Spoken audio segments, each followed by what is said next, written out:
And the next thing you need to go and do is start improving the identifiers. So one of the problems with that code I was showing you is a lot of those variable names and those function names are not exactly very clear about what they're for. And so in some sense, Python doesn't care what the variable is called. It'll deal with anything.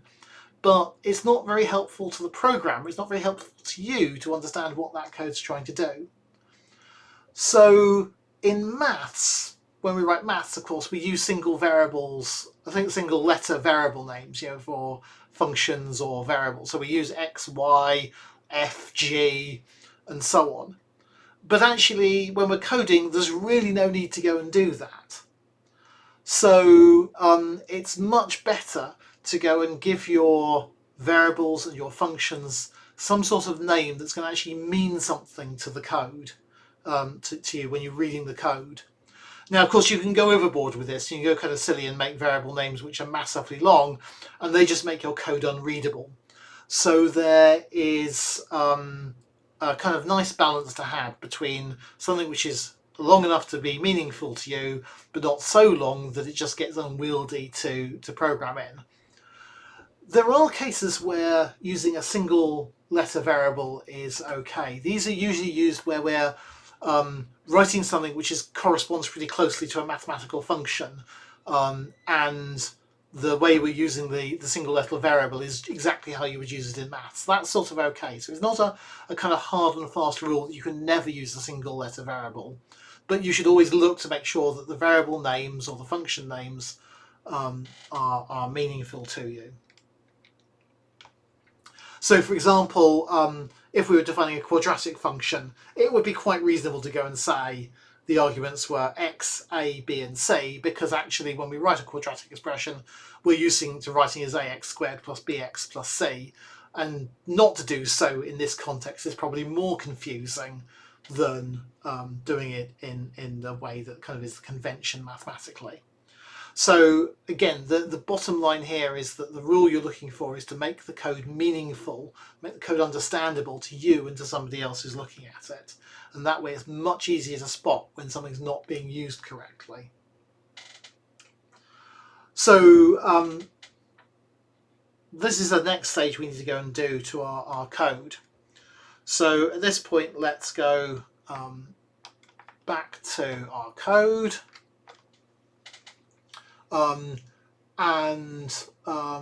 Let's start trying to go and actually change the name. So in this version here, as well as fixing up the errors, so if we go back, this is what we did have.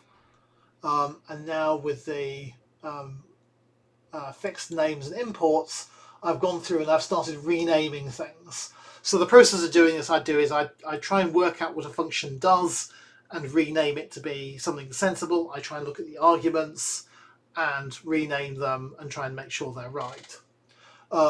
So in this case, you start understanding what this code is doing. That first function, which was called doit22, which is not a great name, I've renamed to be find roots, and I've given it coefficient A, coefficient B, coefficient C, whereas before it was x1, x2, x3. And then this bit of the calculation here, and it should start getting pretty clear what this is doing.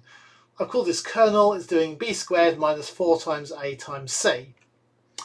Yeah, this is finding quadratic roots, hence calling it find roots, hence we have root 1 and root 2.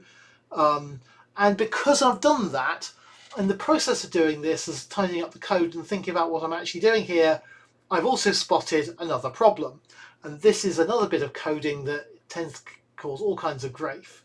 If we look at the original lines for what's now in line 6 and 7, so here, you'll see we had done, that's the calculation which is doing the kern minus x plus or minus the square root of the kernel divided by, and there's just gone 2 times x1. Well, x1 is coefficient a. The problem with that is that Python does do BODMAS, but divide and multiply are the same priority, and therefore if you do that divided by 2 times x1, what it's actually equivalent to doing is the first part times x1 divided by 2. So in other words, in Python, if I do a times b over c times d, that's the same thing as saying a times b times d over c. And what you might think is that instead what you might think it was doing is a times b over c times d. So if you actually want it to be explicit, you need to put the brackets in. And actually putting extra brackets in, if it makes it easy to understand your code, is always safer. So in the fixed up version, I've put the brackets in to make sure it's actually going to do the right sign. And that's the sort of thing that can potentially be a logic error, because if you don't happen to spot it as you're tidying it up, then you won't see it until you try running the code and wonder why it's not working. Okay, I'll put a few extra random characters in there. The other thing I'm going to point out here is that, so I've called this thing input func equals input. It's not really obvious to me why we're doing this. It's generally a very bad idea in a function for it to rely on variables that are defined outside the function. That will cause it to have problems. I think, let's see if I can invoke it into, if I do that. So if I just comment out that line, you can see now it's throwing up an error because it's saying, well, input func is not defined anywhere.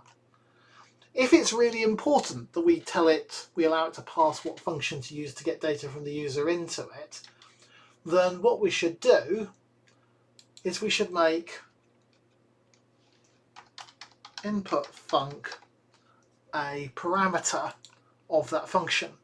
So again, this is another really common way you can introduce bugs in your code without realizing what you're doing. If you have a function, make sure that all the variables you're using inside that function are either parameters or they're things which really, really are constant. So things like Planck's constant or the speed of light. That's fine. You don't need to pass those in as parameters. You can define what the speed of light is outside of your functions at the start of your code, and then you can refer to that inside your functions quite happily. But if it is something that actually might change depending on how you call the function, pass it in as a parameter. And likewise, if it's something it's producing from that function, make sure you always return it out of the function. So in this case here, we're going to have to, in fact, I can take that line out altogether, and I can just pass in the function like that. And I've just, oops, can't type straight, that's my problem. There we go. So that's another class of problems you can get, which are sort of identifier problems. That is that your functions are relying on variables that are defined outside of the code and are not being passed in as parameters. Don't do that. Pass everything as a parameter if it's really important. I mean, in this case, I don't think this is worth it. This code looks to me like it's always going to just take code in from the user, and therefore I might as well just call input function directly and not worry about it. So that tidies that code up a little bit more. So this is the process. I've rewritten these functions, I've given them sensible names, I've given them good variable names, I've thought about whether I'm passing things in and whether I need to be passing things in or not. So that's cleared up most of the identifier issues, but it's still making the code not super easy to follow. So now we're on to trying to deal with some of the logic errors that we might have.